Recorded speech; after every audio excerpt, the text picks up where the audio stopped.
Have you ever wondered how to actually study for the SAT? Maybe you're a parent of a teenager and have been fussing at your kid to study for the SAT, or you're a teenager who is taking the SAT soon and just literally no idea how to start.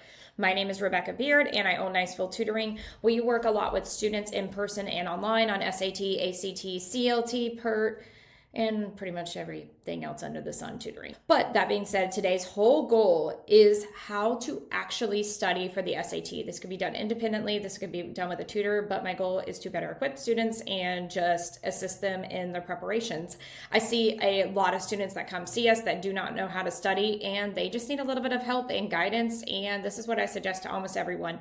It doesn't matter if you have a low starting score or a high starting score, this method just works actually at about any test. The first thing you have to actually do is understand how the SAT works and how it is graded. So whenever you take the SAT, it is broken into two parts. You've got the math section and you've got the ELA. The ELA section is up to 800 points, and the lowest score you can get is a 200, and same thing with the math.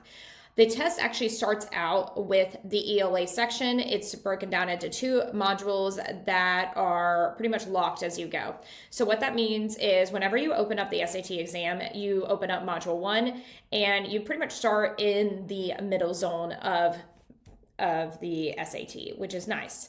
But then, based on how you do in Module 1, once that's submitted, Module 2 on the ELA is going to be reflective of that particular score. So, long story short, if you do pretty crappy actually on the ELA section on Module 1, you're going to get an easier Module 2, and then worst case scenario, like the worst situation is you're going to be locked into a score bracket and you cannot increase your score that way. Now on the flip side, if you do awesome in Module 1, you're going to be locked into a higher score bracket. So a lot of the focus that actually should be happening is on your Module 1. And I'm going to get into those strategies. Same thing with math, because what will commonly happen with students is even in their math or their ELA, it won't be too hard on Module 1 and then they do really well. And then on Module 2, they freak out because it gets a ton harder. And that means you did good on Module 1, which is awesome. But there is some tips that you need to be able to do better and score higher on the SAT. But the key thing to note is that is it adaptive.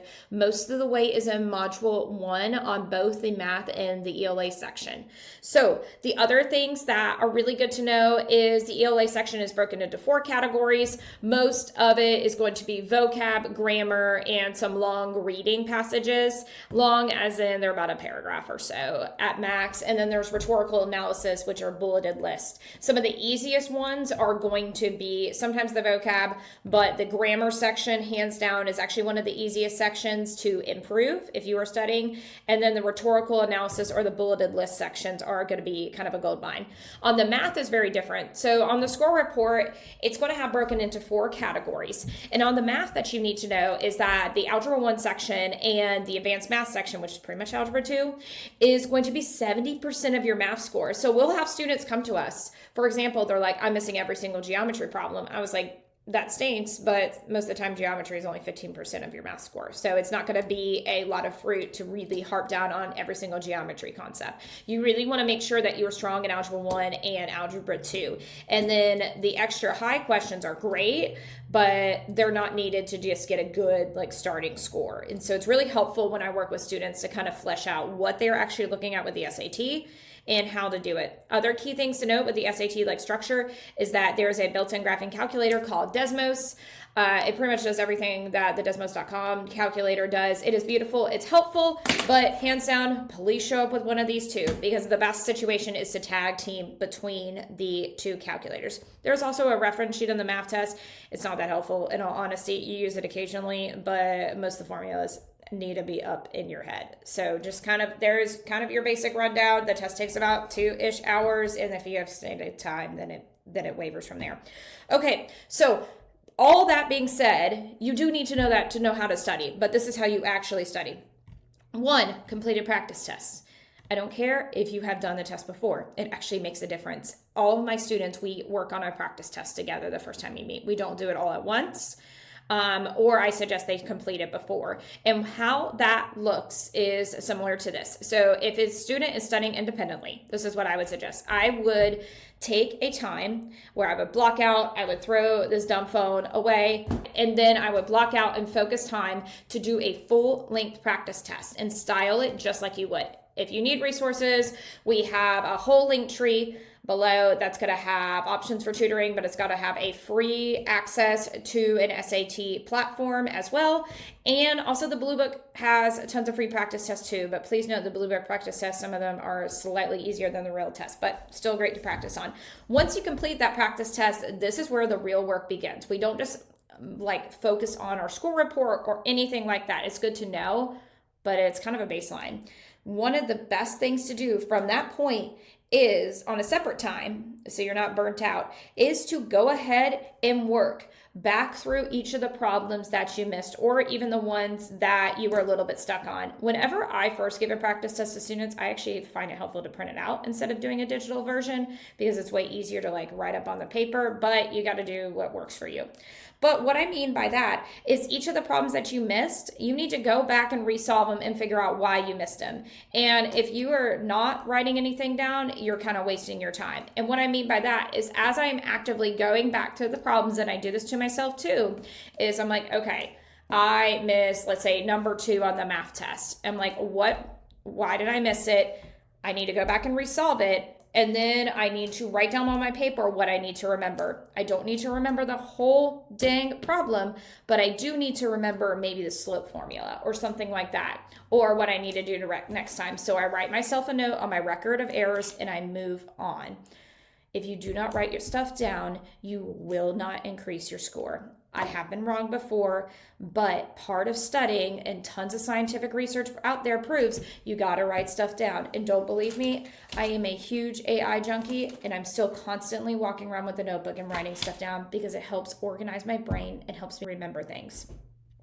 So once you do all that, you figured out where your weak spots are, and you're able to back work the test. And oh, by the way, the test takes about 2 hours. And going through, if you have a lower score, back working the test is going to take you a while. And then you move on to deep diving. So what you're going to be doing is you'll be like, okay, I missed every single grammar problem. Let me practice some grammar problems. Or vice versa, I'm really struggling with circles on the test, and then we study there. So what you're doing is you're topically deep diving into parts of the SAT.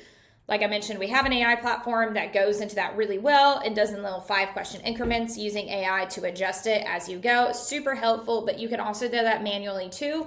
I'm going to link, someone on Reddit killed it and actually compiled all like the SAT questions that are released by a college board. And it's a really nice resource because it goes through the different type of levels. During that time, you're going to nail down your strategies. You can watch some YouTube videos on what you're consistently missing, and you are still writing stuff down because you are going to use that again. So you're kind of asking, like, how much time do I need to study? This sounds either like a lot of work or it sounds like it doesn't take a long time. And honestly, it depends.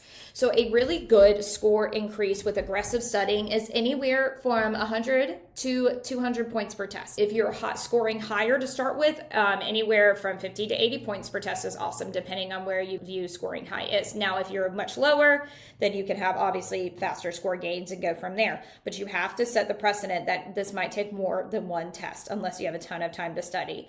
And also, some of the best timing of studying is a couple weeks before the test, including the week of the test, for about 45 minutes, 3 to 5 days a week. It does not take a long time, and it's actually better for your brain to break it up and chunk it from there. So let's say you did all that, you did the strategies, you practiced the problems that you're weak at, you figured out how the heck to use a semicolon. Hopefully you know how to use a semicolon at this point. And then you're like, okay, what do I do next?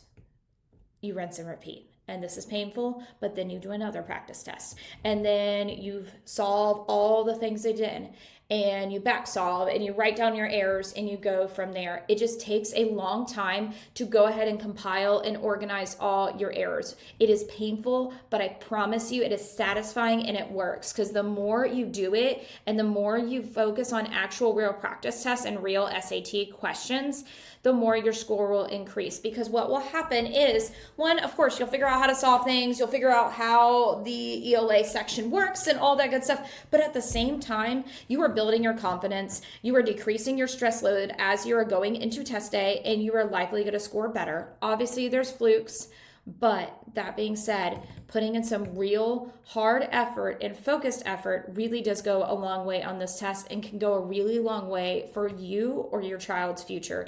There is thousands and thousands and thousands of dollars behind the SAT and the ACT, and I don't want you to miss out on those opportunities. So if you need resources, you need a platform that models this really well, or you need some one-on-one tutoring, all our information is below. If you have any specific questions, I'm all game. Or if you just have some great ideas from some SAT or ACT video topics, would love to hear about them too.